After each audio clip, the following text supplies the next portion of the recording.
Hello there. So I want to tell you all about the new version of the MES Arpeggiator 1.3.0. It's had a huge update. So as you can see on screen, it's been very modified, and I'm going to go through all of the controls in this video, all of the features. By the way, there's an iOS app as well, so that's for iPhone or iPad, and it's pretty much identical. There's a few controls that are a little bit different, but it has the same underlying code base, so it's the same. It's going to give the same result. So first of all, I'm going to show you actually the routing. So I'm using Ableton here, and first off, I've just assigned the arpeggiator controls to my Behringer wave. Okay, so for example, our ARP mode is is here, so it's off, play, up, down, etc. And we'll go through some of that.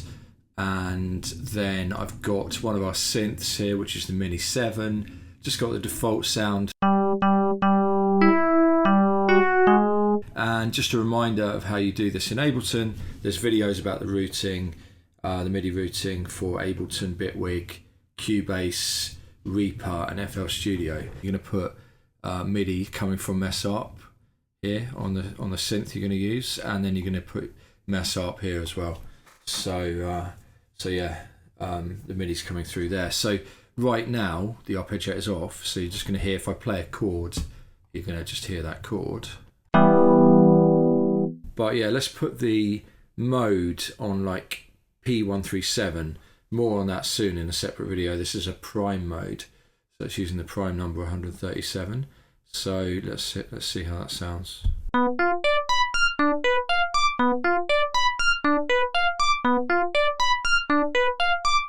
Latch was on, so here's the latch that was on. So when I lifted my hands off the keyboard, it carried on playing.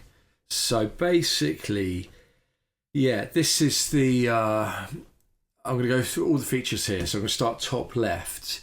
So by the way, first of all, it's resizable. This is like the minimum size, but I think it's a good minimum size, and you can make it like this big, so it's like that.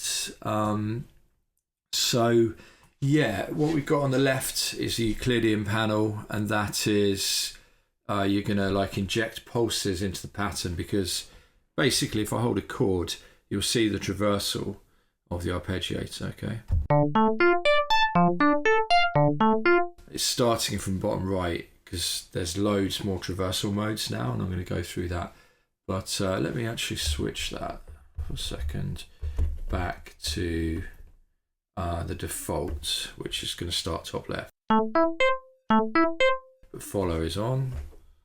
So yeah, it's starting. The launch mode basically is here. Launch, you can follow along, which means it will carry on where it left off, right? So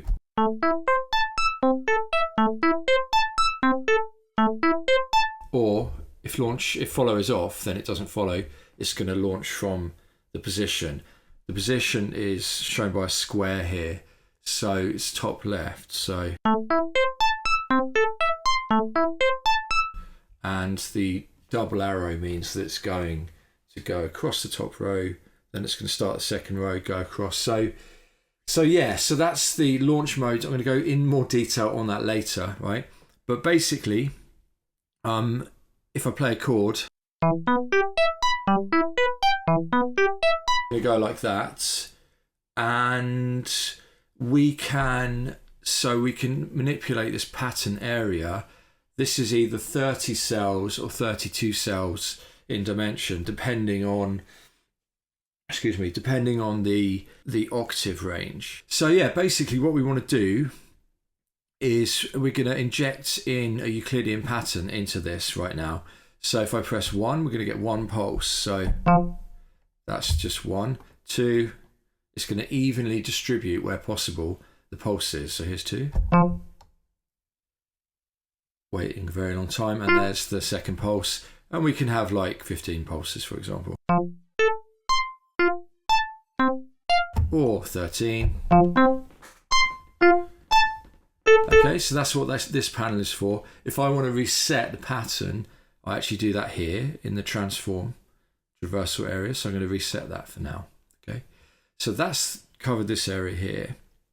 The logo, it's just on hover, you see the version number 130 and the build date, which was February 26th. And basically, if you if there's an update available, it will show here as well. So quite a few of you bought it, and if you bought a previous version, you should see here the update. Okay, so more on patterns. So basically, you can click to make a pattern, and you can essentially shift it. So the shift now, it's behaving pretty much the same, but it's got a few differences. So if I shift it like this, then we're shifting in the X and Y direction. So across is X, and up and down is Y. So I don't know if you paid attention in maths at school, then maybe you know that already. So basically, yeah, X and Y direction shift. The number there, that doesn't do anything. That's just showing how many positions you got in the pattern. And yeah, let's see what else. The dot position. Okay, this is showing where the dot is. Right now it's here. Let's clear the pattern. Right, I'm going to show you a little thing here. So the dot's here. So I can do some operations on that. I can make a vertical line, and I can make a horizontal line, and I can basically reflect. Okay, so now I'm looking at this here. All this does is change the dot position, right? That's all it does. And here is where I transform that. So basically I can do R, which stands for reflection. So like, there you go, reflecting in that axis. And then here I can reflect in this axis as well, just to make that a bit easier to see. So yeah, that's basically reflecting there. The other thing we can do, at the moment it's only 180 degree rotations, because to do the 90 degree rotations was like pretty complicated, and I couldn't quite get it implemented, but it's on the to-do list. So basically, yeah, what we want to do. So I'm going to make a pattern here like that. Let's get rid of that line. And basically, if we do 180, it's going to rotate around the dot. Okay. So that's that. So that covers these four. Then the next thing, if we got a pattern like that, right, then we need to, we want to transform it. We want to move the whole pattern. So we're not going to go up or down, right? We're going to move it this way. It moves all the way through, and it wraps around and starts at the beginning. Okay. Or you can wrap it round. It'll go off the start and it will come to the end. So yeah, that's that. Our reset, as I said, is there, and good old randomizing, good old dice here. We can like randomize and get any pattern we want. Well, you can randomize and get a random pattern, whether you want it or not, depends. But let's say we love this, right? So we're going to go over to the pattern section next. Let's say here we're using the same synth, and I'm just going to play a plain chord. Let's see. So if we love this one, we can put it on pattern 1. Then I'll do another random one. I don't know, let's start like this. And I'll put that on 2. And then you can recall them very easily by just clicking 1, clicking 2. Okay, so that's that. And let's say, just for argument's sake, if we've got something on 3, then we can override it. So that's on 3 right now, right? So if I go to 3, it's like that. Let's say I want actually 3 to have this pattern on it. Then if I override and I click 3, then it's got that pattern on it now. So that's what the override is for. Then you can randomly choose one of those patterns. Okay, and by the way, this can be controlled. Nearly everything, I'll go through the exact mapping in a bit, but nearly everything can be controlled by the your MIDI controller. In this case, I've got the Behringer Wave, but So I could control, for example, let's see now. Here's the launch, right? So that's what we discussed earlier.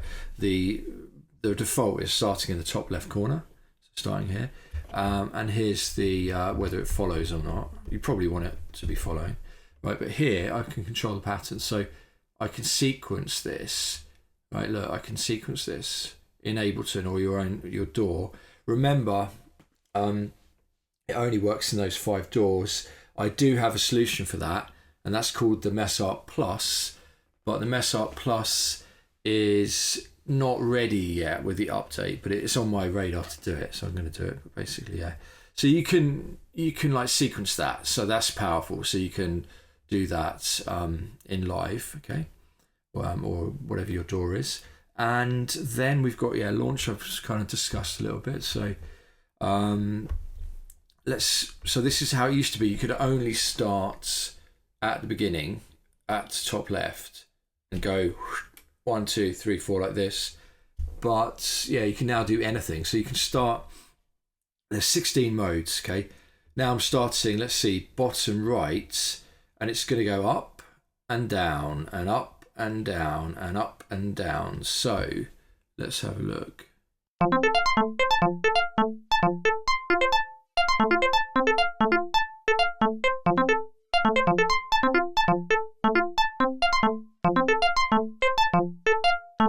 So yeah, so that's up and down. Let's go to another one. Okay, now it's starting bottom right and it's going like across 2, 3, 4, 5. So it's going to give, you've got the same pattern, the same number of steps that are on and off, right? But it's going to traverse them in a different way. So I'm going to do some geeky video on this at some point because the maths behind it is like quite interesting, should we say. So anyway, let's start here, right?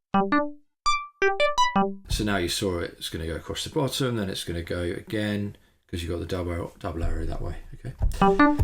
So yeah, and then patches, that's been improved a bit. So this is like, again, we've still got the same cities that we were using, like Birmingham, for example. This is the Birmingham patch. I'm not sure how Birmingham it sounds. Let's have a listen. Anyway, that is the Birmingham patch, and you can basically choose a patch at random, and you can go back to the previous patch or over to the next patch. Okay, and then we can delete a patch if it's not a factory patch. So if you create it yourself, you can delete it. Okay.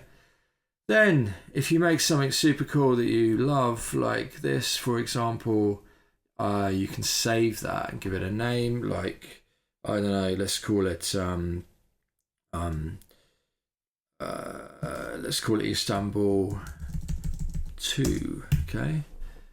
And then we can delete Istanbul 2 because we made it. So yeah, it's deleted there, and it'll just go back to no pattern. And then we've got basically rename as well. So again, you can only rename patterns you made. So let's first create this as Amsterdam 2, and then say, oh no, that's a crap name, or it's not a good name that we want, so let's rename it to Amsterdam Kickers, okay? And then basically that was that, and then here is undo and redo. So this is like, we can undo what we're doing and we can redo what we did, and then this is the latch, whether the latch is on or off. So if I turn the latch on, yeah, I'm going to hold down a chord, and it's going to play. It's going to keep that chord held. So, and then I can change in real time. That I'll change the speed here. So that about the speed, there's free speed now. Right, free speed, or there is fixed speed. So you got 1/1, so it's going to play on every.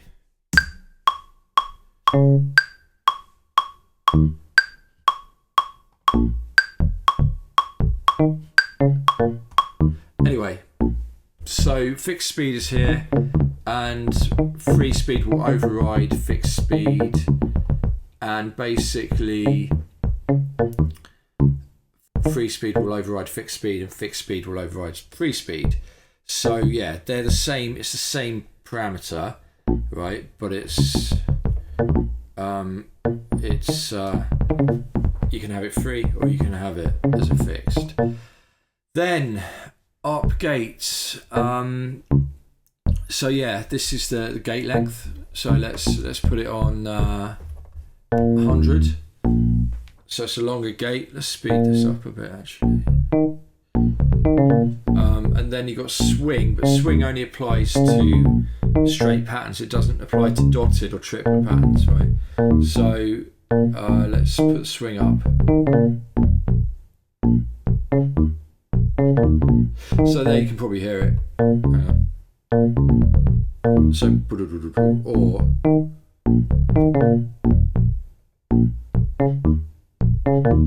so yeah. So that's that, and if I turn the latch off, which I can do from the MIDI controller if I want, or I can do it on the UI, then that's done. So that's those. What I did actually, this did exist in the previous version, but it can be confusing. Say the latch is on, right, and you've got a chord that you just made, but then you can't remember what chords you played, which is my short-term memory is not the best. So basically, you can go here, and you can see the this is the MIDI that you just made, right? So you can drag that into Ableton. I'll show you quickly. So, or whichever DAW you're using. So let's put that here. That needs to be on the chord thing basically, because so look, that's the chord that we used, right? So then if I play that again, then I leave the latch on. Then you've got the same chord, so that's pretty handy. And yeah, right, so let me go through the rest of the controls now. So that covers the first like 2 rows, if you like, and then it covers these 2, gate and swing, and I've talked about speed as well. So we've got a couple more things here, which is let's turn the latch off actually, right? So here is the here's the mode. So you've got standard. There's another video going through all of this in more detail, which you can check out. I'll link to it in the description. But you've got play mode. So that's going to be like the order that you played them in. Up is going to basically be up, and etc, etc. So they're the modes, and then you've got the octave range, right? So you've got if you've got 1 octave, let's just clear the pattern actually. Let's see. So it's just going up and down, right? So it's only traversing 1 octave. And then 2. And it's random. That doesn't actually help us. I shouldn't have put it on random because it's confusing. But basically P131, again, there's more details on that to follow. But so you can hear that's 2. And then hit 3. That's 3. 4. It's going to start to sound a bit crazy, probably. Let's see. And 5. So yeah, that's the range. And then here you've got the offset. So right now, okay, with the Mini 7, we've got a electric A, right, which is the default electric piano sound. Okay, but let's say that was like too bright for us. We can actually drop it down. So what we can do there, yeah, is I think that was this one. Yeah, so if it's like this now,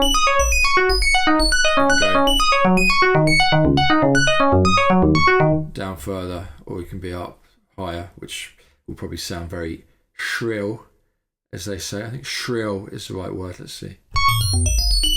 Yeah, I mean, but there you go. So that's actually all of the controls. It's got some new color schemes as well. So Amethyst, Fog, Baltic Sea, Beat, Mud, which is a nice chilled one. This is, I like this one, it's nice and relaxing. Blueprint Bay, Deep Orange. This is a bit in your face, I realise that, but I was kind of thinking if you're using it, you want to use the Arpeggiator live. Maybe this helps you see it in the dark. So yeah, that's the reason for that. Early Autumn, one of the original schemes. Indian Summer, I like that one a lot. Mini 7, that is, it's sister product, the MES Mini 7, and the MES Mini Pulse Width Modulation, default blue. So this was the blue we had. Northern Lights is an old scheme. And Orchid Pulse, and Pink Quartz, and Rainbow Sorbet, which is what we currently got. Raspberry Riot, pretty bright, but it might be what you want. Summer Sky, Violet Delights, and Skittles as well. So yeah, so that's it. And yeah, check it out. You can download it from the site, and you can buy it from the site, or you can buy it with our partner stores. If you're an iPhone user or iPad user, you can buy it in the App Store. And yeah, thank you for watching. Have a good evening or morning or afternoon or wherever it is. So bye bye.